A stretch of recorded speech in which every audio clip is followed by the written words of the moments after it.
minum keringat rakyatnya. Soal CASN dong Bu, jadinya gimana Bu? Keputusan dari Presiden gimana Bu? Nanti saya sudah dilaporkan Presiden. Akan dilapor Presiden. Tapi gimana sih Bu? Tadi dengan Presiden Tadi ngomongnya sekolah rakyat. Nah, tapi untuk CASN sempat dilaporkan nggak Bu? Ya sudah dilaporkan, nanti akan ada. Ya, Mbak. Presiden ya. Nah, apa saja yang harus dilakukan di dalam impres itu? Tentu Presiden merespon. Tadi Presiden Prabowo merespon apa-apa yang disampaikan oleh masyarakat, termasuk oleh mass media. Pertimbangan-pertimbangan yang dalam, kemudian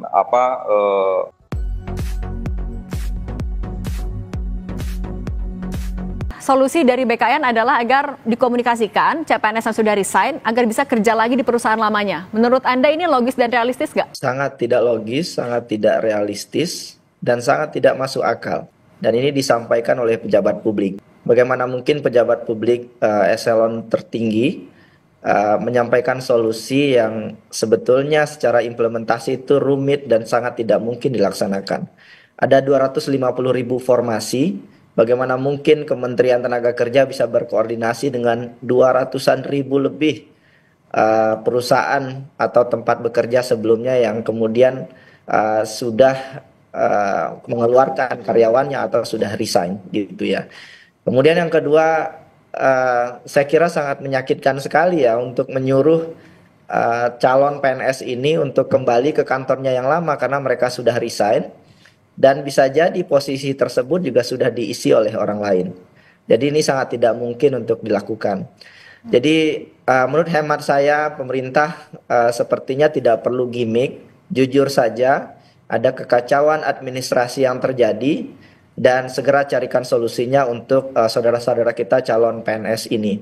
Mereka anak muda yang baik, mereka ingin mengabdi untuk negara, mereka bahkan belum tanda tangan kontrak, tapi negara sudah jahat sekali kepada mereka. Tapi Bang Aziz, kalau kita juga mundur ke belakang, Menpan RB membantah kalau ini terkait dengan efisiensi. Sebenarnya alasannya apa? Di rapat disampaikankah kenapa harus diundur pengangkatannya ini?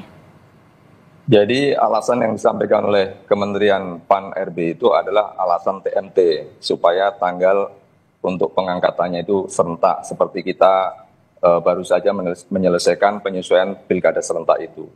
Kalau di warung kopi obrolan-obrolan itu memang ada yang terkait anggaran dan lain-lain. Tapi itu tidak pernah Kementerian PAN RB itu menyampaikan terkait hal yang berkenaan dengan keuangan negara. Karena penerimaan CPNS ini kan anggaran tahun 2024, jadi sudah dipersiapkan dengan baik gitu. Saya kira itu penjelasan saya. Jadi tidak ada obrolan yang resmi secara ofisial bahwa penundaan ini terkait dengan anggaran. Tapi Bang Aziz, dengan dilakukan serentak di Oktober dan juga di Maret 2026, sudah dipertimbangkankah dampak sosial ekonomi yang mungkin terjadi dengan masa penganggurannya itu? Pertanyaan yang bagus. Kita ini kan saya mau ajak untuk live Kompas TV ini kan supaya teman-teman CPNS dan CP3K yang kemudian unjuk rasa dan lain-lain itu mendapatkan penjelasan yang teduh lah. Jadi saya kira teman-teman harus bersabar. Tentu kita semua bukan hanya CPNS maupun CP3K sedang berupaya, termasuk pemerintah dan DPR ini berupaya supaya teman-teman ini cepat bisa bekerja membantu pemerintah dalam menyukseskan program-programnya. Karena teman-teman ini yang sudah lulus ini, ketika ada formasi, itu kan sudah ada analisa beban kerja. Tentu sudah disesuaikan dengan beban kerja yang dibutuhkan untuk perekrutan CPNS maupun CP3K yang baru. Namun demikian, dengan serangkaian dinamika ini, tentu kita tidak mau melangkah ke belakang, kita harus ke depan. Jadi kita mencari solusinya, salah satunya yang disampaikan oleh Bang Zulfikar tadi, bisa bertahap. Walaupun memang secara logika, TMT ini kan secara serentak ada benarnya, tetapi ketika dilakukan dalam waktu yang tidak tepat, dalam kondisi seperti sekarang ini, menjadi gaduh. Saya kira saya begitu melihatnya, Pak. Jujur saja kepada masyarakat, karena ini sudah terang benderang sebetulnya. Kalau memang karena efisiensi anggaran, sampaikan saja. Dan kemudian dicari jalan keluarnya. Karena rasa-rasanya karena faktor TMT cukup sulit ya diterima bahwa alasannya tersebut. Artinya Anda meyakini efisiensi anggaran memang karena keterbatasan anggaran? Iya, jelas sekali karena keterbatasan anggaran. Dan ini tidak adil ya, karena mereka sudah mendaftar jauh sebelum kebijakan efisiensi anggaran itu dilakukan, dan mereka, saya kira saudara kita yang apply PNS itu juga punya hak gitu ya, hak keuangan, hak karir gitu ya, yang kemudian harus dipenuhi oleh negara. Karena kalau ditunda terlalu lama, orang-orang terbaik negeri ini yang sebelumnya sudah lolos di PNS kemudian akan kemudian bekerja di tempat lain. Ini juga belum termasuk gangguan layanan publik di daerah. Ini salah satu kritik saya kepada pemerintah yang selalu bilang layanan publik tidak terdampak akibat pemotongan anggaran. Ini kelihatan jelas dampaknya. Kaltara, beberapa provinsi yang kekurangan PNS, layanan publiknya pasti terdampak karena penundaan pengangkatan CPNS ini. Jadi segera dicarikan solusinya. Saya kira saya mengharapkan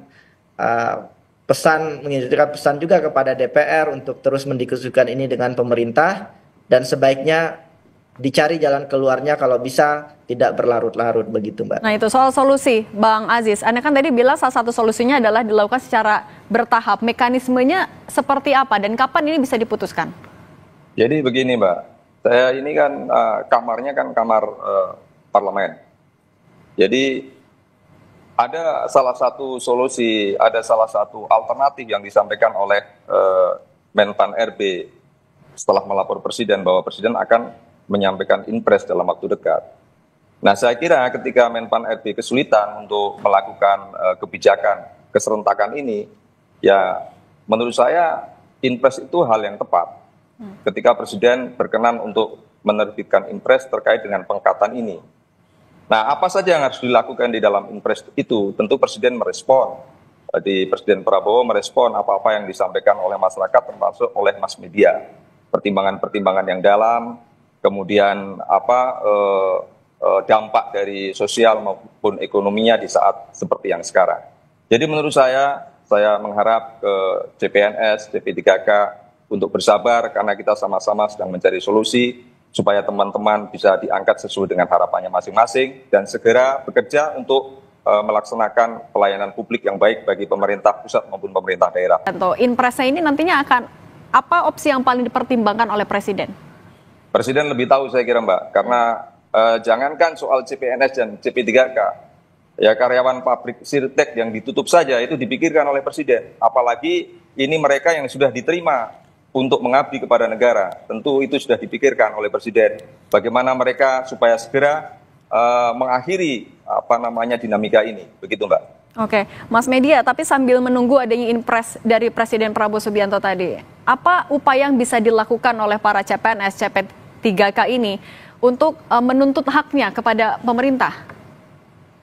Ya, cara yang pertama, suarakan sekencang-kencangnya lewat media sosial, salurkan lewat aspirasi publik kepada DPR. Saya kira ini sudah jalan yang baik sesuai konstitusi.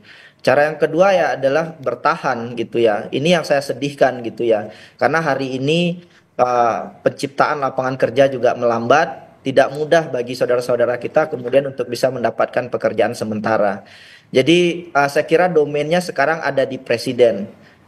Dengan penuh kerendahan hati saya ingin bilang efisiensi anggaran ini datangnya dari Presiden, dan ini akhirnya kan dikembalikan kepada Pak Presiden, dan Pak Presiden harus bertanggung jawab juga untuk menyelesaikan masalah ini, karena saya yakin kepala BKN ya itu juga pusing luar biasa karena pemotongan anggaran ini. Jadi ini harus diselesaikan segera oleh Presiden.